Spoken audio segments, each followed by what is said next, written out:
السلام عليكم أصحابتي غالية دمانتين meel kastoo joogtaan aad baan idin salaamayaa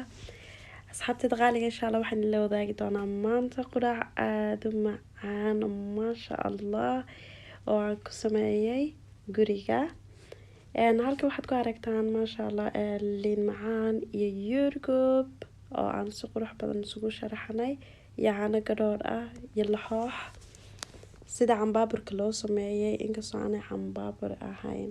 cambabur maaha laakiin way u eg tahay dhadhankana way la wadaagtaa marka insha Allah waxaan ka sameeyay baan nii sheegi doonaa waxaan ka sameeyay bur ama daqiiq soo taqaanaan iyo egg iyo maaragta xabaasuud waxa kale halka ii yaalana waxa weeyaan liin aan tuujiyay maasha Allah saasay isku soo baxday aadna u qurux badan tahay maasha Allah liintan saan u jarjartay haddaan nii sheegay insha Allah waa jarjaray kadib waa isku yara habhabeeyay freeska dhexda u dhigay aad bay qurux badan tahay marka dusha laga arkayo laakiin hawl badan ma laha marka la sameynayo maasha Allah easy bay ahayd isku day insha Allah hadaa ka heshiin waana quraac qurux badan tayana leh indhahana qabanaysa qofna aad ku xasuumi kartaan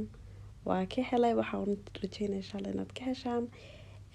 haddii aad ka heshaan insha Allah comment-ka hoosta igu soo qora waa kaas hadaa rabtiin in la soo wadaago saa u sameeyay Allah macaakum waa mahadsantihiin daawashadiina quruxda badan